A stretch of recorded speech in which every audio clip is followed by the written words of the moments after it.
What's up, design family, and welcome back to another episode of Fittdesign TV. So glad to have you lovely folks back on the channel. On today's episode, we'll be looking at the key differences when it comes to designing men's versus women's sportswear. What are the key features that we take into account when designing for both genders, and how do we differentiate our design and thought process in order to create products that are comfortable for each single gender. This is a topic that, through my experience over the last 7 years, I've developed a set of keen ideas for, and I want to share them in today's episode. Before we get into the episode as well, we just launched our YouTube Fittdesign Family membership program. We have 3 tiers and just a highlight of things that you could expect as a member of the channel. Free tutorials, behind the scenes footage, unreleased episodes where I'll be covering key topics on all things sports fashion, graphic design, manufacturing, logistics, how to source manufacturers, how to think about fabrics, how to differentiate between fabrics,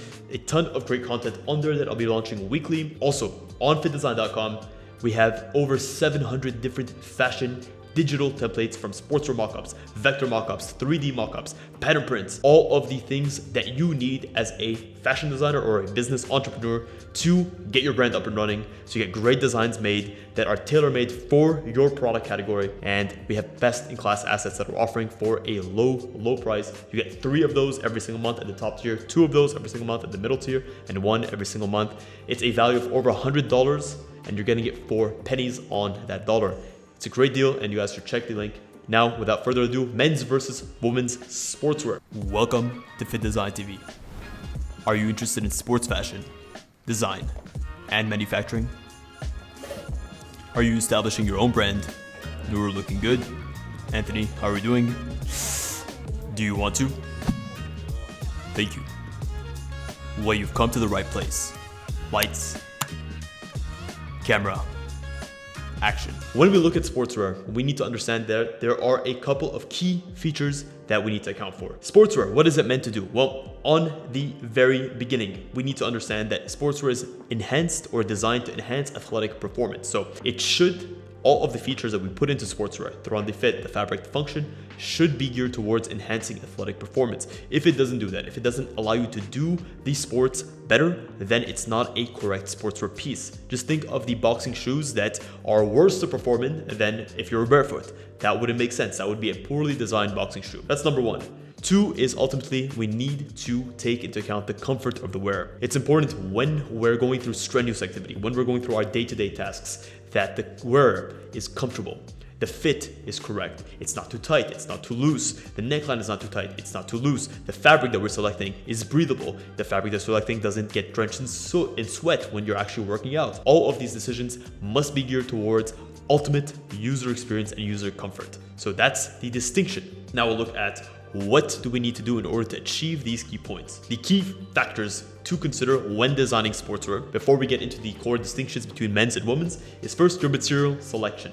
Some standard factors that you want to take into account are: you need a fabric that is shape retaining. You need a fabric that has the ability to stretch and not to lose its shape over time. You need a fabric that is durable, that is able to be put through its workouts.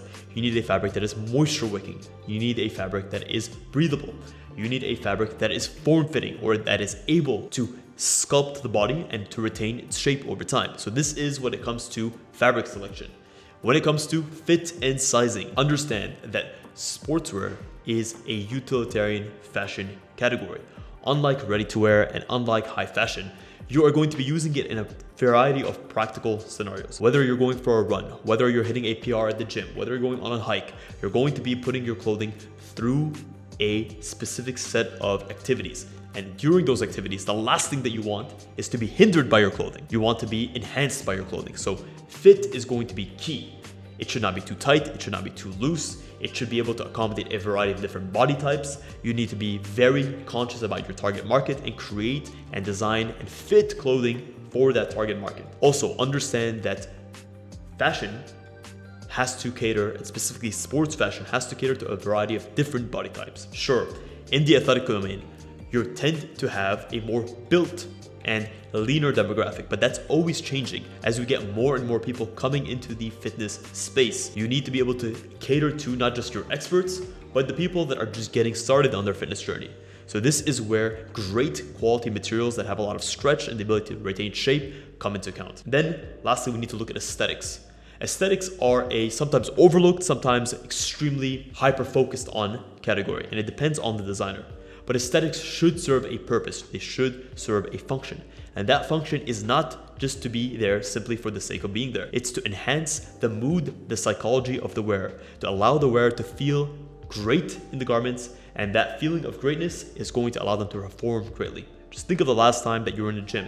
Think of the last time that you wanted to hit a PR. Most of the struggle, most of the challenge is in getting into the right mental space before you go in to hit that lift. The same is going to be true with how your sportswear interacts with you from a psychological standpoint. And I highly recommend you check out the video that we've done on how to enhance or to use psychology to create sportswear that's going to give your customers the best possible experience. So let's answer the male versus female demographic. How do we design for men versus how do we design for women? What are the different things that we have to take into account? Well, the first thing is going to be quite straightforward. The differences in physiology. On average, men are going to be larger than women, and our biology and our makeup are going to be correlatively different. With men, we typically tend to see a little bit more of a uniform body shape between the chest, the waist, the groin, and the legs. This makes it a lot simpler to design around the waist and around the hips portions, whereas with women, we tend to get a lot more variety in terms of the body shapes. Some women may be the same size, but the physiology, their makeup, creates a big disproportion in terms of their waist to hip ratio. This causes a bit of an issue when it comes to fitting, so that you have a correct fit on the waist and a correct fit on the hips, so that it's neither too tight on the waist or nor too loose on the hips, and vice versa. With men, you typically tend to get this in the chest and the back. For men, you have your average or your beginner gym goer that has not built up any muscle. They may be skinny or they may be skinny fat. They're not going to have a overly developed arm, chest, back, shoulders. So with those kinds of customers, you're going to stick to a more boxy fit or a more standard and neutral fit. When you have built up more of a muscular torso, you have a larger chest, you have larger shoulders, larger arms, you're going to notice the need to cut the chest a little bit wider, to taper in at the waist, and to taper out towards the hips. This is a challenge that is unique to men, that is not unique to women. Whereas with women, you're focusing more on the waist area. With men, you're focusing more on the chest and back area. Next up is colors. We have to understand that the nature of the products we create and how we project them has a lot to do with the color palettes that we select. Though men and women are going to be both fine with selecting neutral colors, earthy tones, pastels, when it comes to the more vibrant colors, those kinds of colors are going to be more reserved towards the female category. You're going to have a lot more bandwidth and flexibility to bring in those richer, more vibrant, more saturated colors, hues that are a lot more flamboyant and out there. On the male side, you're going to go for a more neutral tone, even if you bring in some colors like blues and greens. You may go for burgundies, you may go for olives. This just comes down to the psychology of the male wearer. The male wants something that is going to be versatile, not overly showy, and something that is quite grounded.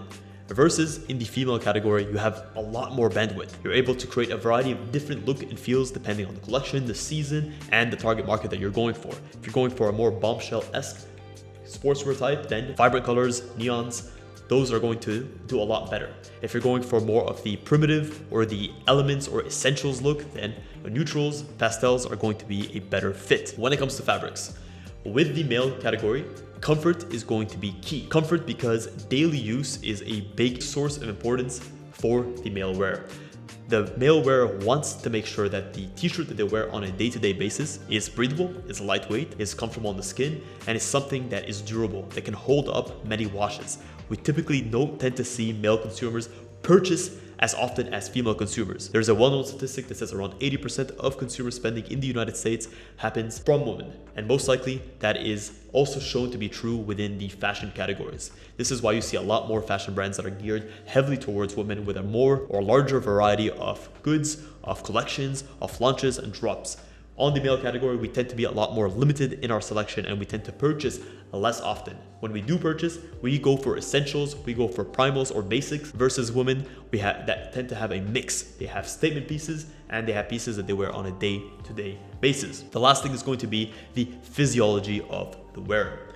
When it comes to women, you have the anatomy of the female to take into account. You have things like breasts, which on men are non-present.